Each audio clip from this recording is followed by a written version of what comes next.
नमस्कार, मी प्रतीक भडकुंबे, हरित वसुंधरा फाउंडेशन सोलापूरचा एक सदस्य. आज दिनांक 12 जुलै 2026 रोजी हरित सोलापूर उपक्रम यांच्या उपक्रमाअंतर्गत हरित वसुंधरा फाउंडेशन व ITI कॉलेज सोलापूर यांच्या संयुक्त विद्यमानं आज 500 रोपांचं वृक्षारोपण करण्याचा हा संकल्प आज येथे कार्यक्रम राबवण्यात आला. तर आज जवळपास 40 ते 50 किंबहुना 50 ते 60 लोक आज इथे उपस्थित होते वृक्षारोपण कार्यक्रमासाठी.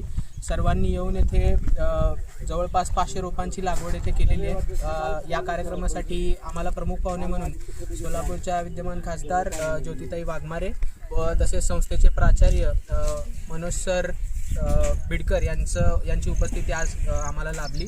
तर सर्वांच्या मदतीने व सहकार्याने आज येथे 500 रोपांची लागवड मियावाकी पद्धतीने रोपांची लागवड करण्यात आलेली आहे. आणि संस्थेचे आजपर्यंतचे कामकाज पाहता जवळपास सोलापूर शहरामध्ये व जिल्ह्यामध्ये तसे 5000 झाडांची लागवड करून ती जोपासण्यामध्ये यशस्वीरित्या वाटचाल आज आपण करत आहोत. त्याच्यामध्ये अजून 500 रोपांची भर आज पडलेली आहे.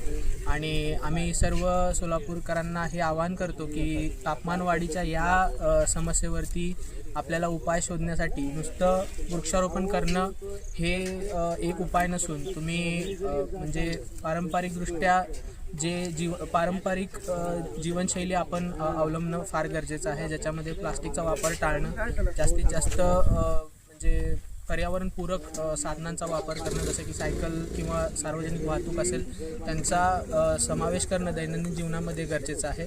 तरी आम्ही सर्वांना आवाहन करतो की सर्वांनी कृपया या पावसाळ्यामध्ये एकतरी झाड लावावं व त्याला जोपासावं, त्याच्या पूर्ण रूपामध्ये त्याची वाढ होण्यासाठी त्याला मदत करावी. आणि सर्वांनी सोलापूरला सुजलाम सुफलाम करण्यासाठी सर्वांनी आपला सहभाग नोंदवावा. आणि वृक्षारोपण हे फक्त फोटो आणि व्हिडिओपुरती मर्यादित नाही आहे, ही आपली एक जबाबदारी आहे. त्या जबाबदारीने जास्तीत जास्त वृक्षारोपण करता यावं याच्यासाठी सर्व सोलापूरकरांनी प्रयत्न करावा.